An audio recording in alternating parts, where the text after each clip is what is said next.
Hello and welcome to MythTube. So if you're watching this video, that means that I did my job right. You watched my first installments of character building videos, and you're wondering, what is Worlds of Myth? Well, as stated in my videos before, Myth is a tabletop RPG game literally designed to recreate the feel of a shonen battle anime. Now, some of you might be wondering what a ttrpg is, and if that's you, firstly, how did you get here, and secondly, oh my gosh, I'm so glad you're here! So briefly, a tabletop RPG is basically just like playing pretend, but with rules. Most of the players take on the role of a character in a story that you guys create together, and one person takes on the role of the GM, or God.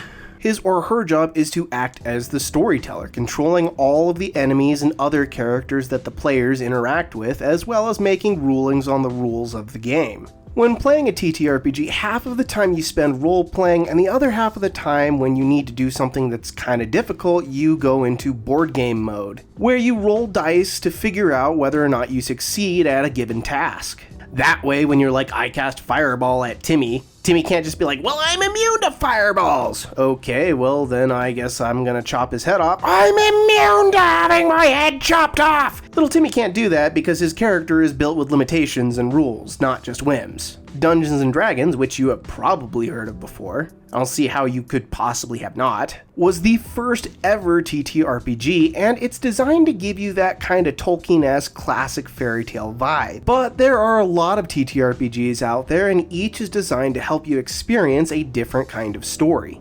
Examples include Vampire the Masquerade, Blades in the Dark, and also Call of Cthulhu. The niche that Myth fills is the action anime niche. As such, all of its mechanics and abilities were inspired by my favorite shows. So it's a game made for weebs by a weeb. But what really sets it apart from the other systems out there? What do its mechanics look like? Well, first things first, Myth's core mechanic is contested D20 rolls. You roll a d20 and add the appropriate stat plus any other bonuses, and the defender does the same. If you roll higher, you succeed. If you tie or roll lower, your opponent blocks or dodges or stops you in some other way. Nothing mold-shattering, but simple, effective, and fun. The main stats that I chose for the game were the most anime-sounding stats that I could think of, and they are speed, power, skill, cunning, and heart. Speed represents your running speed and agility. It's used for combat initiative, dodging, and how many feet your character can move with one movement action. Power represents your strength and toughness. It's your melee damage bonus and is the main ingredient in the formula that calculates your hit points. Skill represents your hand-eye coordination and reflexes. It's used as your chance to hit someone or block against someone with pretty much everything.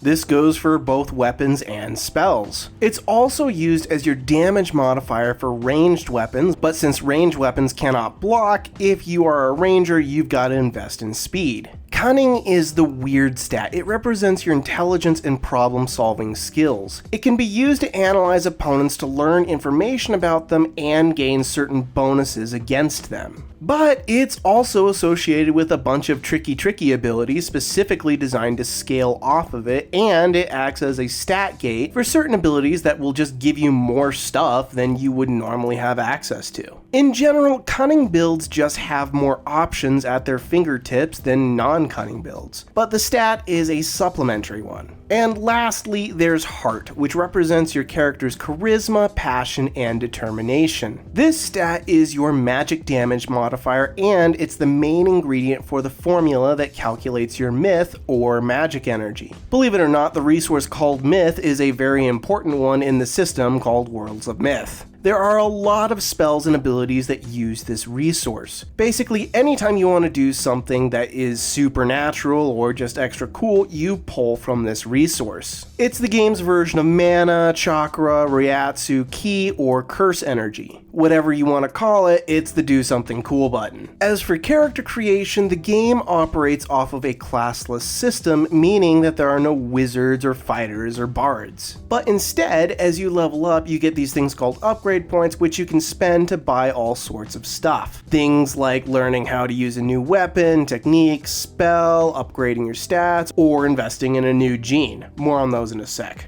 You also get some free HP, myth, and a stat point every time you go up a level, and you'll periodically gain a stack of overcharge as well. Overcharge stacks are a mechanic that acts as a gatekeeper for different tiers of play. When you have them, you can spend them to add tons of extra damage or damage mitigation to an ability, as well as drastically increase that ability's range. These are what allow you to do those really big, flashy shonen attacks. Additionally, on top of standard leveling bonuses, you get additional bonuses from the race you chose. In class-based systems, most of the power budget for your character is put into the class you chose, and in other classless systems, most of the budget is put into the stuff you can buy. But in Worlds of Myth, the race you choose constitutes almost half of your total power budget. Now, the races are designed so that they can do any job per se. No matter what race you go with, you can still make your character into a ranger or a spell slinger or a support, but the way each race might go about it is different. And each race does have a kind of playstyle to them. Powerhouse races, for example, like angels, vampires, demons, and dragonborn get a lot of free stats, making them perfect stat sticks. While blank slate races like humans and jesters, crazy clown people, get a lot of free extra upgrade points so that they can buy more stuff. They also get a lot more gene slots, which makes them far more customizable. Genetic manipulation is a big thing in Myth. It's how half-breeds are handled, and it's also how you can gain access to a lot of cool abilities like rapid regeneration or the ability to go into powerful forms. An example of this is like the alter ego gene, where you can let the demon inside of you take over for a bit in order to grant you huge stat bonuses. Or there's the more magical girl variant known as transformation, which allows you to go into a new form that might grant you abilities that you don't usually have while in your base form. Whatever the case, every time you pick up a level 1 gene, you fill a gene slot. So the more gene slots your race affords you, the more mutations you can get. The second to last thing I want to talk about with the system is its gameplay. Myth's action economy affords every character 2 actions and a passive action each turn, though this can be increased with certain abilities. An action can be used to attack someone or move your character, and you can choose to use the same action twice. So if someone is in your range, you could potentially attack them twice without penalty. Passive actions are kinda like the D&D equivalent of a bonus action. They are quick actions you barely even have to think about. Things like lighting your sword on fire to boost its damage, or quickly analyzing an opponent to find some weaknesses. The combat system is incredibly kinetic. There are no attacks of opportunity, and a lot of characters have very impressive mobility. So you see a lot of zipping around the battlefield, firing off large explosive attacks, exactly like what you might see in a Bleach or Black Clover fight. This is especially true at higher levels. The game has roughly 6 tiers of power with 5 levels between each. I chose 6 tiers because when I looked back at all the long-running shows that I used to watch, I realized that 6 tiers of power is what most shows fall into. In tier 1, or levels 1 through 5, are your rookie to intermediate characters, like your Genin or your fresh recruits. Tier 2, or levels 6 through 10, are for your veterans to semi-powerfuls, like Chunins or Shinigami, who aren't strong enough to be vice captains but at least have a release state. This is where your characters really start to get strong and come into their own. The next tier, or levels 11 through 15, are your elites, like Jonin or vice captains in Bleach. These guys are some of the best in their world and are highly respected. Once you hit 4th tier, or level 16 through 20, you are an epic character and can pick up the truly powerful abilities in the game locked behind the epic price tag. Stuff like fire that doesn't go out, blades that can cut through anything, the ability to steal other people's powers, or the ability to kill a person with a glance. If it sounds overpowered, it is, but that's also the point, and when everyone is overpowered, then no one is. This tier of gameplay is for your Hokage and Shinigami captains, characters who are truly powerful and may even lead an entire nation. But this is anime, and there are still more powerful characters than these. Tier 5, or levels 21 through 25, are for your legendary characters, being so powerful that they go down in history as a force of nature. These are characters that make nations tremble with their coming.